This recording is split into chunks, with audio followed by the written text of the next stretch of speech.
Hello and welcome to the lesson on the area of polygons and circles. What we're going to be going over today is the formulas you need to find the area of different figures. So the area first we're going to look at is the rectangle or the square. So know that in this picture of the green rectangle right here, when we're talking about area, we're not talking about the red line going around it. That's perimeter. We are actually talking about covering up the inside of the figure. So area has to do with covering up. It is not the distance around, it's what it takes to cover up the interior of the figure. And the area formula for area can be written as BH base times height, or LW length times width. And when we look at a problem such as this, we can also think about the square. It is also the length times the width, but in a square, length and width are the same. Now let's talk a little bit about units.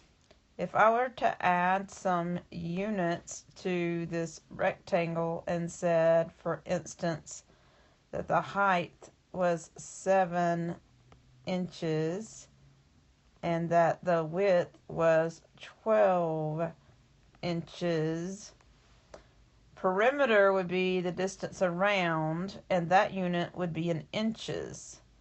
But when we're talking about the area, we're going to be talking about 7 inches times 12 inches,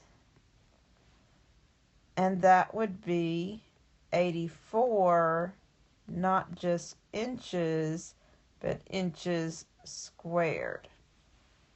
Some people look at it as putting a whole bunch of 3, 4, 5, 6, 7. And then when you're just you making these squares by marking off the inches for the height and the base, or the length and the width, and you get squares inside. That helps them to remember that in area the units become squared. So it's 84 inches squared, and that's going to be true for all our area formulas. The next figure is a parallelogram. What a parallelogram is, it kind of looks like a slanted rectangle, but it does have two sets of sides this way that are parallel and two sets of sides this way. And the formula for that is the same. I would rather this say little b, little h. But the area is the base times the height. And it's not always the side. A height comes down and forms a right angle with the base. So like in a rectangle, we have a right angle in the corner. But with a parallelogram, the right angle we need to know the height of it is going to come down from another place. So the height is not usually one of the sides of a parallelogram. It is one of the sides of a rectangle. But for a parallelogram, the height comes down to form a right angle with the base. And it's the distance from the top of the parallelogram coming down to form a right angle with the bottom side of that. And that will give you the base times the height, which is how you find the area of a parallelogram, the same as that of a rectangle. Now a trapezoid has only one set of parallel sides. So unlike the parallelogram, it had two sets. This only has one set of parallel sides. The other two sides are not going to be parallel to one another. And then we are going to have the height. So here is the area for a trapezoid. So the area is equal to half the height. So here's the height times the two bases added together.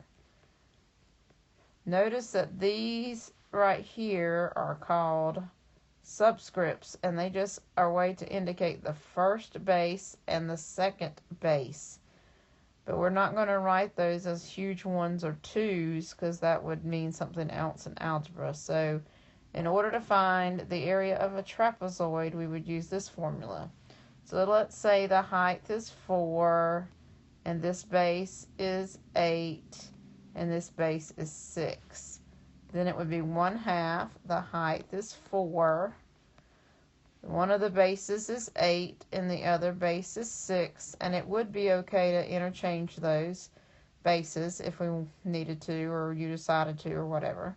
But then we can put that straight into a calculator, or we can break it down some. So 1/2 of 4 is 2, 8 plus 6 is 14. That's going to be 28. And if all of these were feet, we would want our units in square units, feet squared. A triangle, if you take any rectangle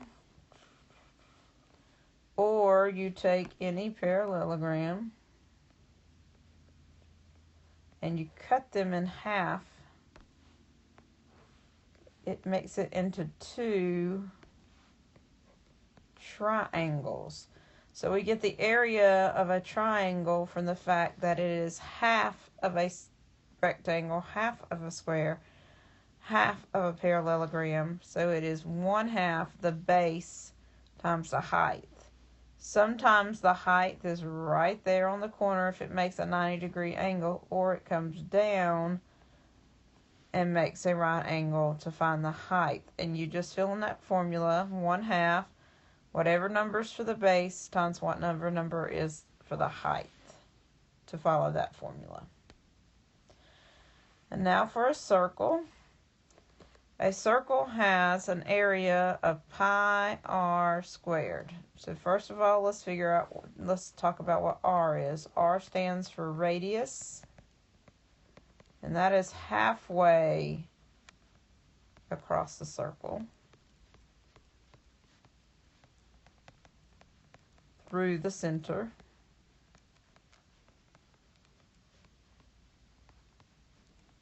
So make sure you're using only halfway across through the center, not all the way across when you use the formula. Pi is that special number that dealt with the circumference that was discovered. And so pi can be represented by 3.14. It can be represented by other things, but pi can be represented by 3.14. In order to get our square units for a circle's area, the shaded region inside, we have an r to the second power. That will give us our units squared. So you would just fill that in. So if I had a circle with a radius of 4, I would take that and I would have pi 4 squared, and so I would multiply 3.14 times 4 times 4 to find my area. Also, in these lessons, you're going to be looking at word problems, and so you need to remember your STAR method, because you're going to look at word problems that involve perimeter and word problems that involve area. So remember to search the problem, translate the problem into some kind of mathematical symbols. You're probably looking for which figure is in the problem. Is it a perimeter or an area problem? And you're going to look and see, can I translate that into some mathematical symbols? You're going to answer your problem, and then you're going to review your problem to make sure it's a reasonable answer and to make sure that you have rechecked the work that you have done. And so you're also going to have some word problems that go along with this idea of area. Have a great day.